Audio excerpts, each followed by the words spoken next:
and welcome to Stupid Ideas from Bad Creative, the Season 1 finale. We are doing these in seasons. We'll get onto that, but first I will introduce Sid. Hello, Sid. How we go? Yeah, alright. And before we get into the season thing, let's just talk about some wrestlers. Do you know who Bray Wyatt is? Not a clue. What about Eric Rowan? No. Luke Harper? No. Mr. Brody Lee? No. Braun Strowman? No. Roman Reigns? Yes. Seth Rollins? Yes. Dean Ambrose? Of course. Yeah, we took that. Triple H? Oh, yeah. CM Punk? Yes. Husky Harris? No. Okay. Michael McGillicuddy? Who? Yep. So, the season thing, right? So we're going to do 10 episode seasons for this show. Obviously this is episode 10, makes it the season finale. We will take a couple of months off, probably 2, and then we'll do another 10, take 2 months off, another 10, so yeah. This is a chance to reflect, see how everything's going, get some feedback. Yeah, see all that sort of shit. Plus it gives me time to work out some ideas and get some scripts going. Not that they're that hard to actually do, I've just got to find the ideas. You pump them out pretty quickly. Yeah. And, I mean, I've already started working on next season. Next season I've worked out is going to be all about the 90s, so... We're going back. Yeah. How far are we going back? Way back. About 30 years. Plenty of bad ideas back there. Yep, yeah, there's at least 10. So, yeah, I've got all the ideas, but, yeah, we'll get to them. You can expect to see stuff about the Gobbledygooker, the 95 King of the Ring, Stone Cold getting hit by a car, the Higher Power, and I won't give too many more away. Yeah. So, yeah. This episode, as you already know because you've seen the title, it's about Bray Wyatt. This isn't necessarily a stupid idea, it's more bad creative. But we're talking about Bray Wyatt, the character, as a whole. So, yeah. Who's Bray Wyatt? Bray Wyatt, right. He is one of the most creative minds in the company, I would say. Okay, so this is not a wrestler. This is a wrestler. Oh, it is a wrestler? Yeah. But he has all these cool ideas for his character and whatnot. And WWE A doesn't use them, B uses them and then really messes them up. Like, yeah, we'll get into it anyway. Shall we? Yeah. So, yeah. Back in 2010, we'll start there. We've got the Nexus. You know the Nexus? We remember the Nexus?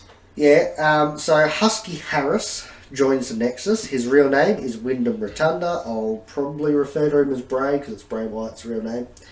Mm-hmm. But yeah, so Husky Harris debuts, a part of the Nexus along with Michael McGillicuddy, which is after Skip Sheffield, which is Ryback, and Michael Tarver. They get injured, they leave the Nexus. That's right. So sort of, they replace them. Yep.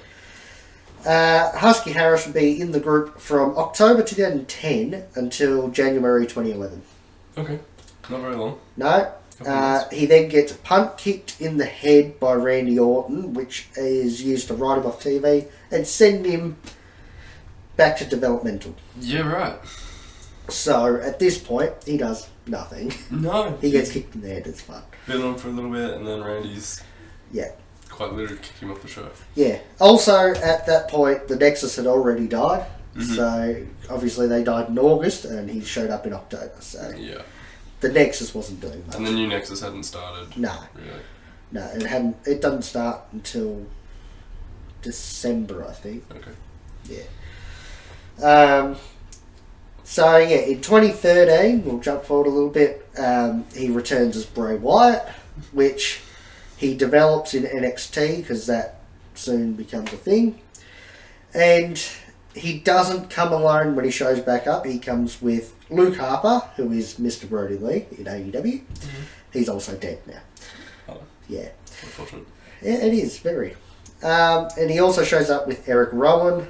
They're collectively known as the Wyatt family. Oh.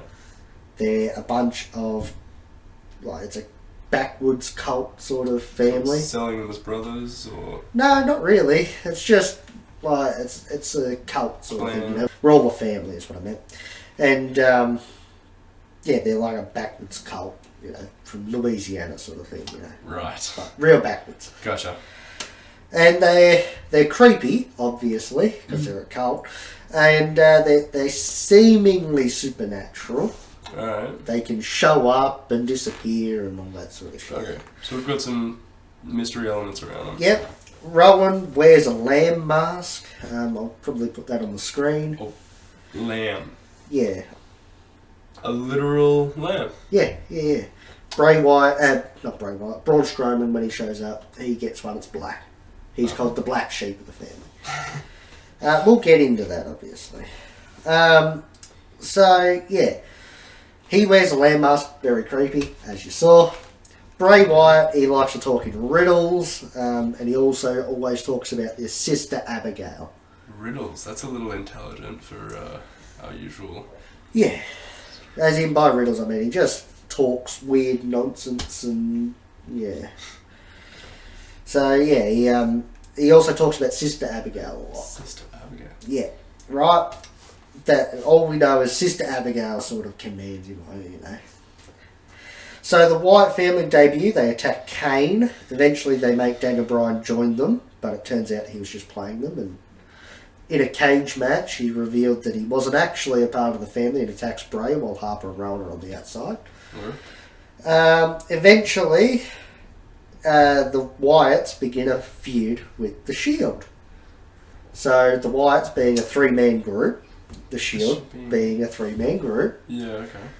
And the Wyatts, when they first showed up, for the first few months, I'd say, at least probably a year, I don't know, they had some real hype behind them, like they were, you know. People were excited, it was something new. Yeah, it was something new, it was weird, it was intriguing. Okay. Yeah. So far it's actually working, it's a good idea. Yeah, right now it's great. Yeah, right. The Shield, being the Shield, everybody loves them anyway. So, at this point, everybody had already been going, when do we get the Wyatts versus the Shield? Okay. And now they're giving it to us. Now we're getting it. They had one match at Elimination Chamber in 2014. It stole the show. And then Bray moves on to WrestleMania 30 the next month, or month and a bit. And he loses to John Cena. The Shield and Wyatts, in their feud, had one match. Cena never loses. Yeah, and then Cena goes on to beat Bray in 2014, so this is, you know, within a year of his debut. He loses to Cena at Mania 30.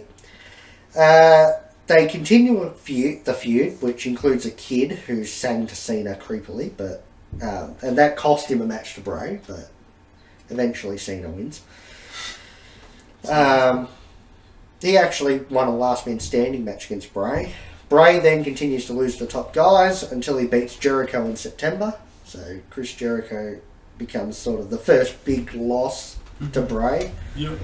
Then Bray enters a feud with Dean Ambrose after setting Rowan and Harper free, so they weren't a part of the group anymore. And then Wyatt wins that feud. He becomes the new face of Fear, takes on The Undertaker at WrestleMania 31, which is a year after his loss to Cena, and Taker's loss to Brock Lesnar. Yeah. Brock Lesnar ended The Undertaker's undefeated streak at 21 wins in a row. Right, people were really looking to see Undertaker either have a second loss or get back on his winning streak. It was a bit up in the air, I guess. We weren't expecting, we weren't sure what to expect. Yeah. Like, lots of people thought that maybe Taker would retire after Mania 30. His streak was done. Nothing else to keep him.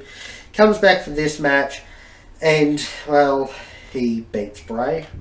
Bray being this new spooky, creepy character. It kind of would be perfect for him to step up and Taker to retire. Take the win against Taker. Taker steps down, you know. It would have been... Retire him. A little perfect. Yeah. Maybe too perfect. He's the new face of Fear at this point. You know, really push him. No, Taker wins. Then in June, the Wyatt family return. Wyatt enters a feud against Roman Reigns.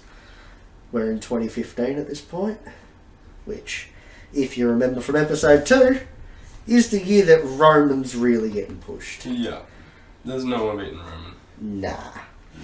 So... The audience hate it, but he's... Yeah. Yeah. Roman's not losing this. So, eventually, they add Braun Strowman to the group. He's the black sheep, has black lamb mask. In October, Wyatt loses a Hell in a Cell match against Roman to end their feud, obviously. Then went into a feud with the Brothers of Destruction, which they lost. Brothers of Destruction, you know who they are? Yeah, I think we've touched on those before. That Hell in a Cell match you just mentioned, did we talk about that during the Roman episode? Is that the one we potentially touched on? I can't remember. That's okay. But yeah, it's just a normal old match. It's just got Bray in it. We probably did because Bray should have probably won that. But yeah. Yeah, so the Brothers of Destruction being Undertaker and Kane, they beat the Wyatts. Wyatts then beat some ECW guys in an Extreme Rules match, so that's a good bit. That's, yeah. Then Bray and Harper lose to Lesnar in a handicap match. 2-on-1 and Brock still wins. Technically it was more of a 1-on-1 match between Harper and Brock because Bray was actually injured at the time, so he couldn't do much. Yeah, so that was the way that they were having the match. Like the Wyatts cost Lesnar the Rumble win, so they needed to pay that off, but Bray couldn't wrestle. So and then at WrestleMania 32, The Rock beats Eric Rowan in 6 seconds. Right, we've been here. Yep. So that's great, isn't it? 6 seconds. Shortest WrestleMania match ever. Then in the 2016 draft, Rowan and Bray are drafted to SmackDown, Braun to Raw, and Harper was injured, so he wasn't drafted at all. Okay. Eventually, he goes to SmackDown. Rowan gets kicked out of the group, seemingly, during a feud with Randy Orton. That leads to Harper's return. Eventually, Randy joins the family, becomes SmackDown Tag Champs with Bray. This is Bray's first championship. He joined in 2013, he's now won it in 2016, so 3 years without a belt. 3 years without a belt, and also he didn't even do it by himself. Yeah, it's tag titles though, so Tag title. you can't really do that by yourself. No. But that's alright. Eventually, Harper and Orton lose the belts. Obviously, Orton and Bray won it. There's a thing called the Freebird rules, which the fabulous Freebirds used in the 80s, which allowed any 2 members of the team to defend the belts. Gotcha. So, right. Yeah, so you and you might have won it, but you and you can defend it. Yeah. So, in contrast with the Shield had Ambrose as US champion, Reigns and Rollins as the tag champs.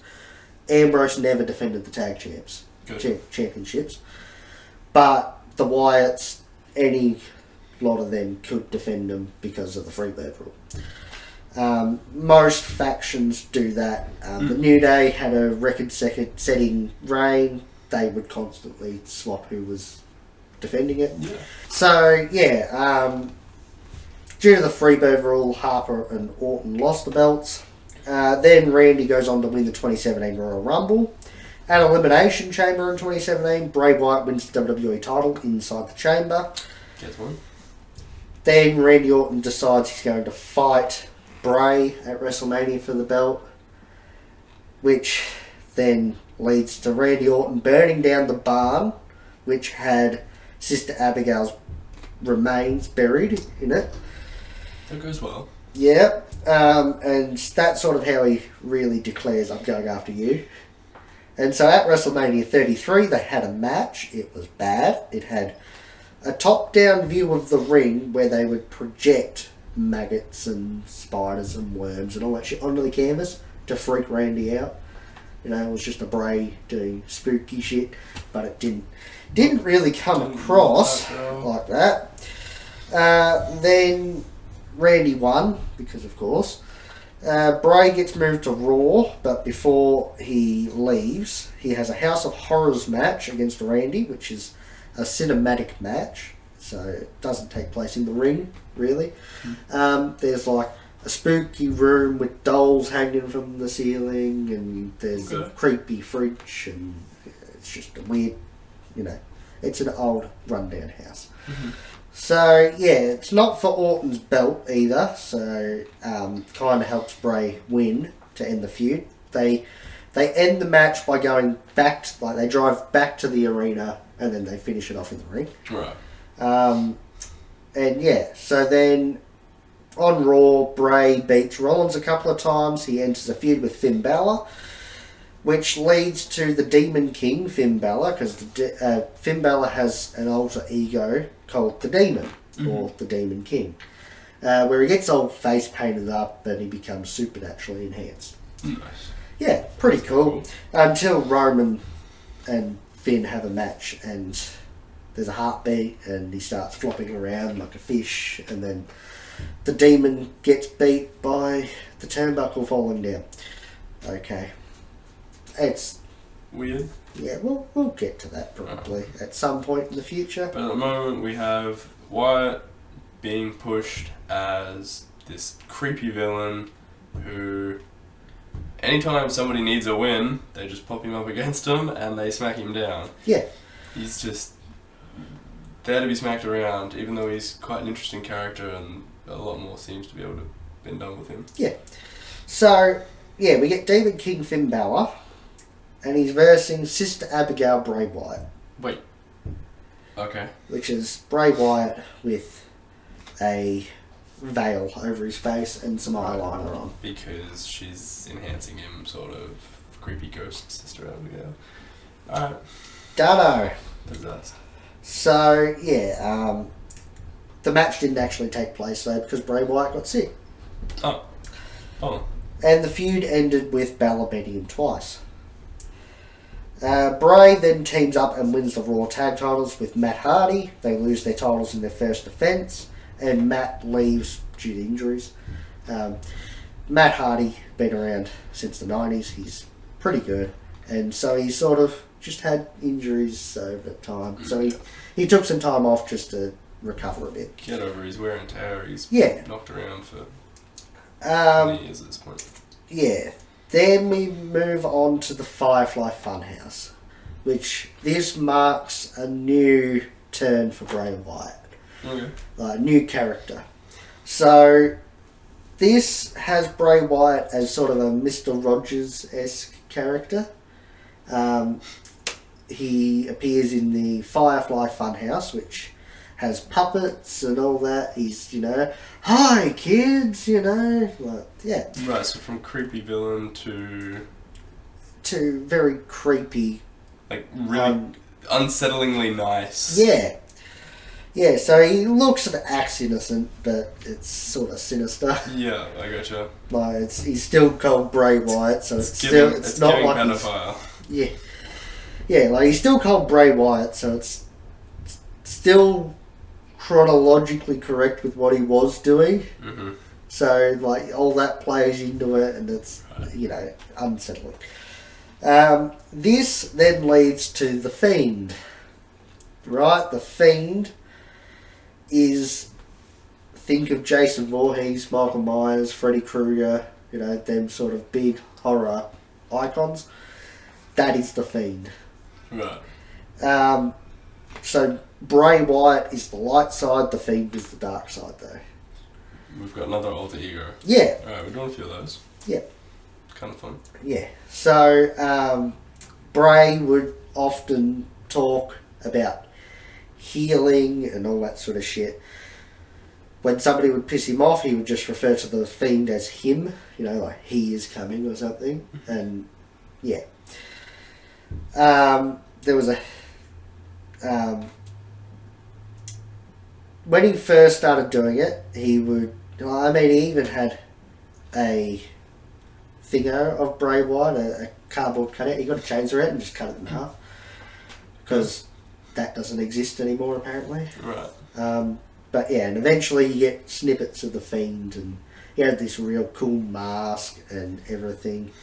I'll show you a picture. There'll be a picture on screen. The Fiend. Oh shit. Yeah. Not bad. Yeah, he's freaky. That was designed by Tom Savini, who is a makeup artist. He did Dawn of the Dead. Okay. He's one of the biggest horror Makeup artists. Have you heard of the new movie, The Black Phone? Yeah. Yeah, he did the mask for that. Oh, that's sick. Yeah. That really, Yeah. He did the mask for that. He's done, heaps of shit like that. The Fiend debuts at SummerSlam in 2018, I believe it is. I don't think I wrote it down. Mm-hmm. But he debuted against Finn Balor, and he come out with a lantern. Bray Wyatt used to always come out holding a lantern. He came out with a lantern as well, except it was Bray Wyatt's head, and his dreadlocks was the handle. Nice. It was cool. Yeah. The match started. Finn Balor couldn't hurt the Fiend. Everything he did, he just shrugged it off. Destroyed Finn Balor, snapped his neck and everything, finished him off, won. So he was booked like that most of the time. This is really creepy, indestructible kind of... Yeah. Horror movie villains. Yeah. Yeah. Nice. Yeah. So that would be nice if you use him sparingly. Oh, no.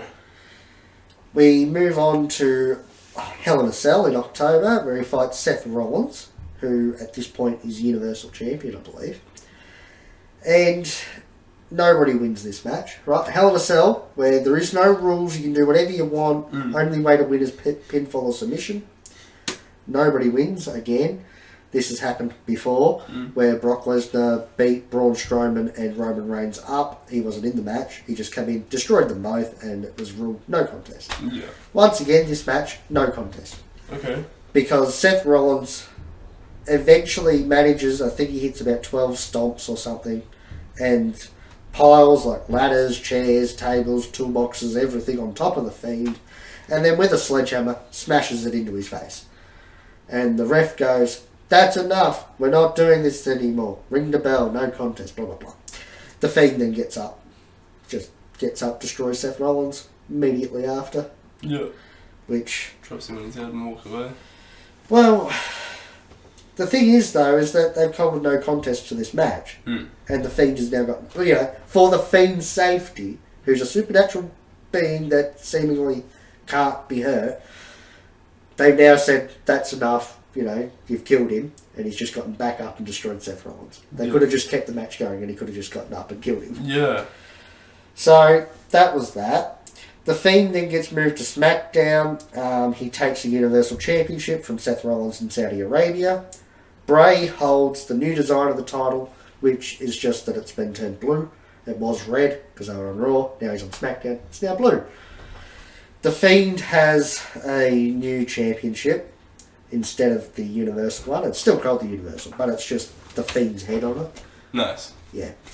You can buy it. It costs about $4,000 to buy a replica of it. Shit. Yeah.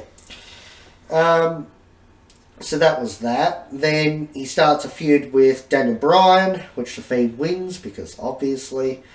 Bray then feuds with The Miz, which Bray wins. Eventually we go back to Saudi Arabia. Goldberg beats the Fiend for the belt. And, yeah. Beats the Fiend. Beats the Fiend. How?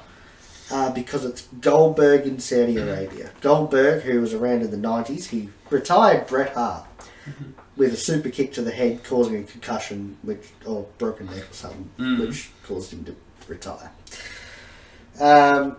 He also has about 2 moves in his arsenal, which is a spear and a jackhammer, which is a suplex. You know what a suplex is? Yeah, so when he has them up, just as he's bringing them back down, he flicks over and lands on top of them. Pretty cool, but yeah. So that gave the Fiend his first loss. And then at WrestleMania 36, we get the Firefly Funhouse match. Yeah, what's this? We keep coming back to it. So this is where we introduce our Mr. So the Firefly Funhouse was a set which had that's where Mr. Rogers Bray Wyatt sort of hung out and did his thing. Right, it was sort of a segment sort of thing, the Firefly Funhouse. Yeah. This match is against John Cena. Okay. And it's very hard to explain because it's a cinematic match, but it's sort of a career retrospective of John Cena. Right. Sort of. Like, Bray sort of narrates it, and Cena's sort of looking around going, what the hell, where am I? He starts off by going into the funhouse, and then Bray sort of does something, and they disappear to here. And so it sort of just runs through his career. There's sort of bits where it splinters off and goes, what if John Cena joined the NWO or whatever? And all that sort of shit. And eventually, you just do this throughout his career. You get to now, and the Fiend shows up and snaps his neck or something. I can't quite remember. And the match ends. There was no referee. There was no bell. There was no nothing. No. But the Fiend wins, we'll say. Just some creepy scene where they've recapped Cena's career as if he's dying. Yeah. And then the Fiend's come out and killed him. killed him. Which, so obviously we do predictions here. How the hell do you make that? What happened? Right. When you look at the result, it says that the Fiend beats John Cena, so that's what we went with. There is another match, which we will get to, where sort of the same thing happens. So, yeah, that was that. Bray then goes up against the new Universal Champion Braun Strowman, loses a match, like as in Bray loses the match to him, and eventually that starts a Wyatt Swamp Fight match thing, I can't remember. Wyatt Family Swamp Fight, I think it's called, which, again, cinematic match. This is the match I was saying we'll get to. Okay.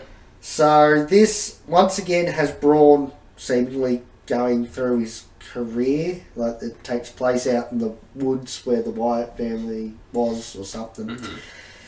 And at one point, Alexa Bliss attacks him because they were really good friends.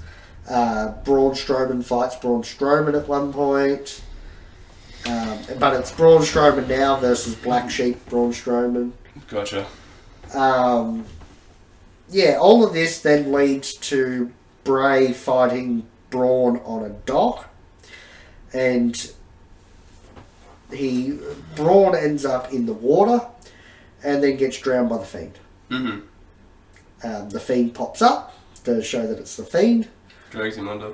Well, he's already dragged him under and drowned him. Right. And that's how it ends. Okay. Which, once again, how does that work for predictions? Because technically, the match hasn't happened. Yeah. So it says that Bray beat Braun, so Bray wins. Then the Fiend fights Braun at SummerSlam, wins the belt again, but then loses it to Roman Reigns at Payback when Roman beats Braun in a triple threat match, including the Fiend. So the Fiend wins it back only to lose it by not losing. And then Bray gets into an alliance with Alexa Bliss. In 2020, they draft Bray to Raw. He starts another feud against, guess, pick a wrestler. Cena. No? Orton. Yes.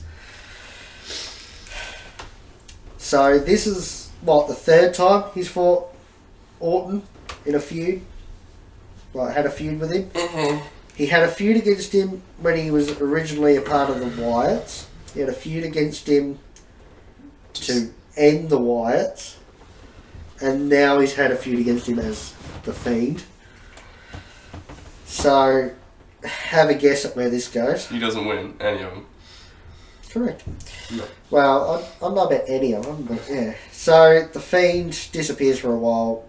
No, hang on. Whoops. I went too far. So, yeah, he starts a feud against Orton. It ends, sort of, in a Firefly Inferno match, which is just an Inferno match. The object is to set your opponent on fire.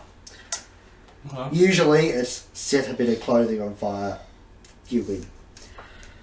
We'll get to that. Randy Orton eventually does set Bray on fire.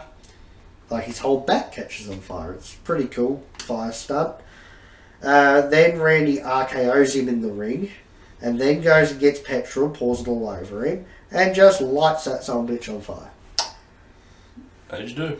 Yep, as you do. Yep. Just nice full body. As in, he was laying face up and on fire. A whole lot of him. And Randy stood there, watched it burn, posed, all that sort of shit. Now, when you watch the show, you can clearly tell that he's been swapped out. But yeah, it is quite convincing. Like everything that would show sort of hands or whatever, it's all clenched like that. So yeah. Doesn't look like a dummy. Yeah, it doesn't look like a dummy, but obviously it is. Yeah, because you're not setting somebody on lay fire. someone out on the ground and just burn them. Yeah, not on live TV. Well, it's not live TV anyway because it's in the pandemic, so. Or pre-recorded. Yeah, well, they can at least edit what's going up and everything, but they can pre-tape bits of it and edit and all that. So, yeah. Then the Fiend disappears for a while. He returns in February of 2021, and he helps Alexa beat Randy Orton in an intergender match, which also featured light fixtures falling from the roof and all of that. Alexa's gone all supernatural as well. She's got a doll that's called Lily. Yeah, it's a freaky doll. I'll put it on the screen. No. Freaky doll. Ah! Yeah. Right. Yeah, freaky doll. Okay. So, yeah. Then... so Alexa beats Orton, and then the Fiend returns. He's now all burnt, like his mask is a bit melted and all that sort of shit. This leads to a match at Mania 37, where after a distraction from Bliss, Randy beats the Fiend with an RKO. And then just a few months after that, in July, Bray Wyatt gets fired. He returns in October of 2022 at Extreme Rules with a new character called Uncle Howdy. Uncle. Now, we don't know what the go is with Uncle Howdy at time of recording. Uncle Howdy. There you go, Uncle Howdy. Oh yeah, well at least he's still kind of creepy. Yeah, he's creepy. Don't know what the go is with him. But, yeah. So, basically, Bray Wyatt was consistently used to get other people over. The Wyatt family was a great idea, but they didn't have much. No. Like, they didn't do much with them. They didn't, yeah. The Fiend was over, but was overused and lost his mystique, especially after he lost to Goldberg. Stopped being creepy once he got his ass kicked. Yep. Hell, even after the Hell in a Cell match, everybody started to get sick of him. Also, they decided, let's just bathe everything in red light when he was on, so it made it harder to see. And, yeah, like, he just got overexposed, and, and then Randy beat him, and, yeah. Beat him. So... He popped up too often. Yeah. What do you reckon? Not one of our worst fuck-ups. But definitely... I get what you mean, yeah. So they've created what could potentially have been a really good idea.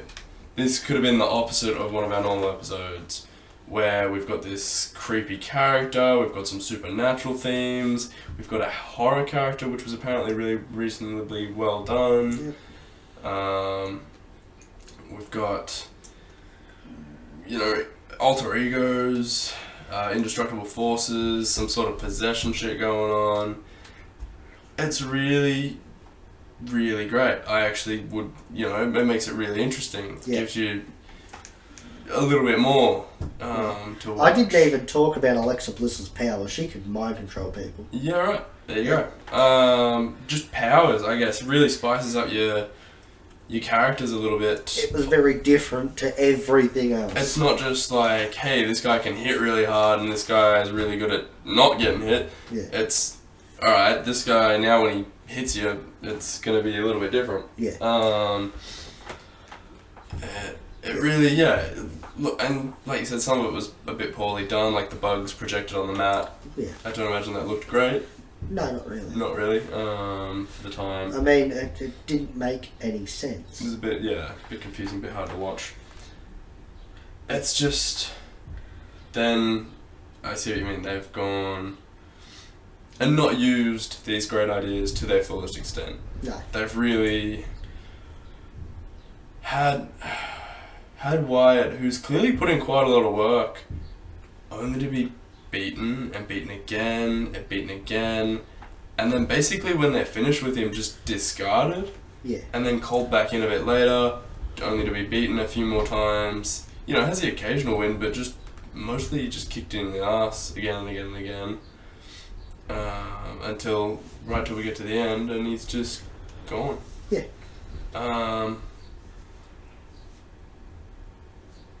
Definitely not one of our worst, not one of our really, really terrible ideas. Definitely some good parts to it. But unfortunate that he wasn't used better. Yeah. Yeah, like, I mean, it's, like I said, it's not a ideal, like, the idea isn't stupid. No. It's the creative behind it that just has the idea and then drops the ball every time. Yeah. You know, like, when he, obviously, Husky Harris wasn't going to get over ever. No. So that's fine, you disregard that. That was more just so I could introduce you to him. But, you know, when Bray shows up with the Wyatt family, you know, you had this concept, but every time they would get to show it off, they would lose. Which is fine if you're going to push them in the end. But you know, they're just going to lose all the time, it becomes predictable. Yeah, if they're going to lose all the time, you're not going to actually give them any meat. They actually just go, you're just harming your character, and people are there going, oh, it's the Wyatts, they're going to lose. You know, why do we care about them if we know they're going to lose? Yeah. And then they get a big win, and then they go back to losing. You know, and then that runs the whole way through. Then you have Randy break it all up. Then you had the new face of fear where he should have beaten the Undertaker. I didn't even touch on that. Like, yeah, and I mean, you've got your first match against Cena where he lost. You know, he should have won that. That would have really set him up for the next year. Go to WrestleMania, beat Taker, and like, holy shit, but no. You know, he gets beaten by Taker, which was a good point. You know, if you had to give him time, and Undertaker's Undertaker, so he could lay the match out, and, you know, they could have had a good match. One that Taker might have been happy to retire on, I don't know. But, you know, you could have done that, retired Taker, Bray becomes the new Undertaker. Cool. But no, you don't do that, and, you know, then Randy breaks them up, and then Matt Hardy comes into it, and they form the Deleters of Worlds. And then Matt disappears, and then you get the Fiend, but then you overexpose him. You know, like, he was the most over thing in the company. All anybody watched it for was for the Fiend. Yeah, right. But with saying that, you do need to hold off sometimes and not give the people what they want. Like, you know, everybody was intrigued on the Funhouse stuff anyway, so just keep doing Funhouse stuff and do it. But also, if they had have done it differently, then you could have sort of had... You could have conditioned everybody to expect the Fiend to not be there all the time. Instead of just, you know, constantly pushing it. But that is a hard one to get right, because if you hold him off for too long, then he goes cold. But if you do him too often, then you exposed him. Yeah. So it is hard, I get that. But yeah, I think they overexposed him, and they could have held off a bit more. Or I think the other thing that could have been done is, instead of overexposing him like that, give him actual stories that would make sense. Because we don't, even now, I don't even think we have a motive for the Fiend. He just showed up. I'm fighting you now. Yeah. Like, there wasn't a backstory. We don't know his creation. Like, we don't know really what he is. We just know that he's very, very hard to beat. And although it seems quite easy to beat him too, because Randy's done it like 3 times, and Yeah. Goldberg did it once, and Rollins seemingly beat him, but it was a no contest, and yeah. But like, I'm pretty sure that all the backstory, because I know the people will comment. If they comment, they should comment. But if they will comment, they will say that, you know, there is lore out there on the Fiend, but I'm pretty sure that's all just fan theory. Yeah. Like, you know, whenever he showed up against people who Bray had previously had a feud with. Yeah. So, yeah, sure.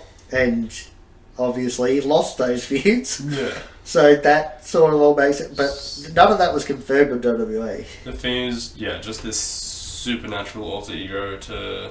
And another thing is that the What? Fiend, every time he beat somebody, would turn them heel, seemingly.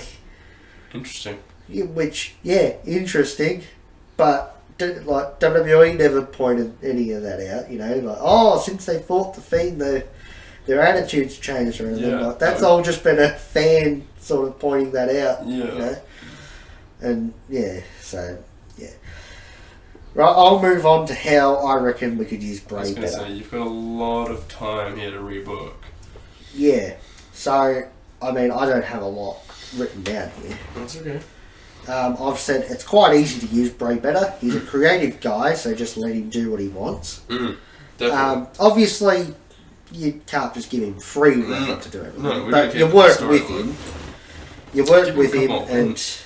you know, hopefully, you can get something going. You know, if it's working, then you can keep it going. If it's not, then you can say, hey, this isn't working. How can we change it? He's creative. He'll figure it out and keep it, you know. Yeah. We want to use... Keep it on brand, but it'll be different. Use his ideas more. Yeah.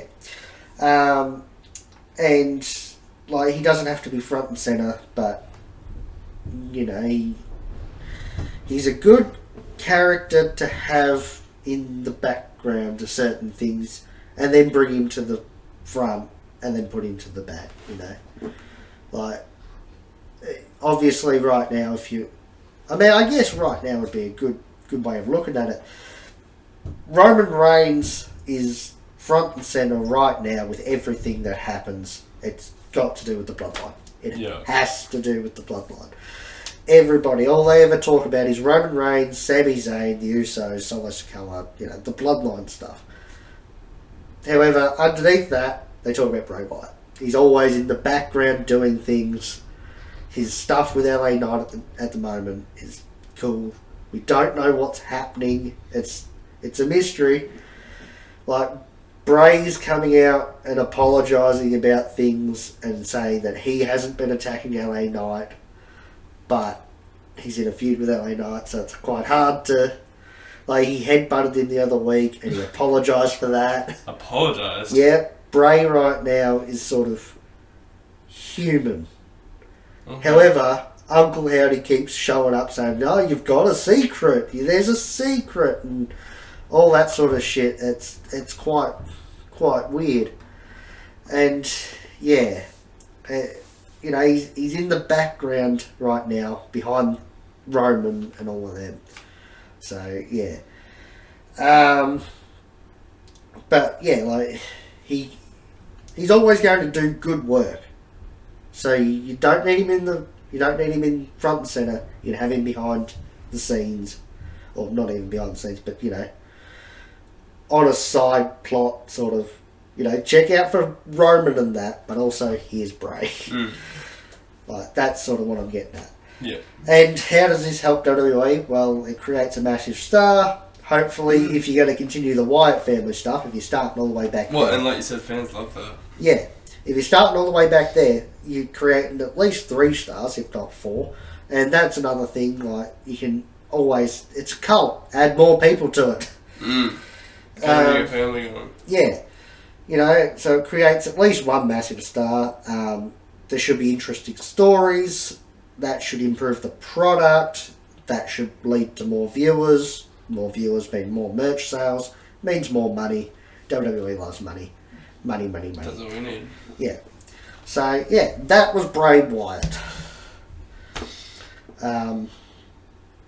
What do you reckon? Do you reckon I'm on sort of Yeah. Yeah. Yeah, I think your rebooking really reflects what we were saying, that not a lot really needed to be changed. There was nothing terribly wrong with this. It just needed some tweaks to. He could have been used better, and Yeah. like you said, this is how we could have used him better, Yeah. just by giving him those couple extra wins. Maybe giving him. Using his character to its fullest extent, allowing him a bit of creative control to give that depth to his character, and just not just using him as someone for people to beat up when they need to win. And that's another thing, is that they just start booked him. You know, like they'd start doing something and then he's beaten, he's out for a little bit. Yeah, then we'll stop using him because he's lost that. So, it's time for him to develop another alter ego. Let's get him back. Yeah, but so that has been it for this episode on Bray Wyatt. That has been it for this season of Stupid Ideas from Bad Creative. Be sure to check out all the other videos. There is a playlist, so you can binge watch them all. Please. I think this is a really, really good series. Hopefully you've learnt a lot about wrestling. Becoming an expert. Yeah. I mean, you would nearly know more than a few people that I know who watch it, so yeah. It's I think it's a really good series because it points out all the worst things in the wrestling. It's a bit of fun. Yeah. It's good to have a bit of a laugh at some of the crappier ideas every now and again. Yeah, Katie Vick. It's a lot of things on the internet are negative, obviously.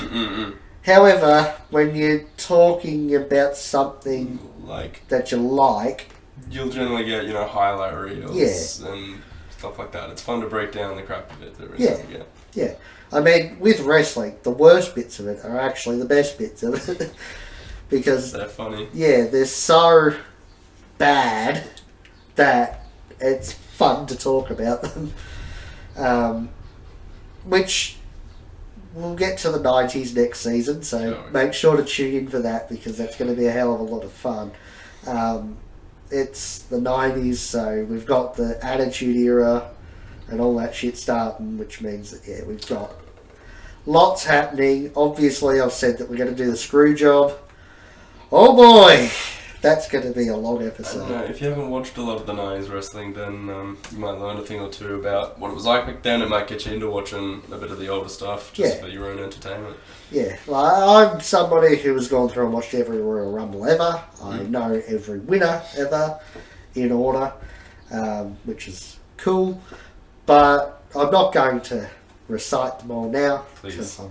I just won't. But I've seen bits and pieces from the 90s. I didn't start watching till 2010. So lots of people that they'd already tuned out by then. If they didn't, they were going to. I was watching through the whole 2010s, which was something. But I don't mind WrestleMania 27. People hate that WrestleMania. It was my first WrestleMania, so I think that's why. Yeah, it's good just nostalgia for it. But I've gone back. My favourite WrestleMania of all time, WrestleMania X7, took place in 2001. Still in the middle of the Attitude Era. Oh, we're coming to the end of it. But I've gone back and watched a lot of the old stuff. Some of it isn't great. Some of it is, like WrestleMania X7. I haven't gone back and watched the 1995 King of the Ring, but from what I hear, it's very bad. I have heard a lot about it and how bad it is and whatnot, but I've got some time before we have to get onto that. Episodes, and then I look forward to it. It's quite fun. I think that doing the 90s will be fun, just as a A to B sort of thing. But yeah, And for people who've already seen the 90s stuff, they can relive it. might tune in. Yeah. But yeah, so that's been it for this episode. Like, share, subscribe to the channel, hit the notification bell, follow Facebook, Twitter and Twitch, links are in the description. Let me know what you thought of the video in the comments. If you have any ideas, let me know in the comments. It is. And yeah, other than that though, thanks for watching. Sid, say goodbye. Catch you later. And good night.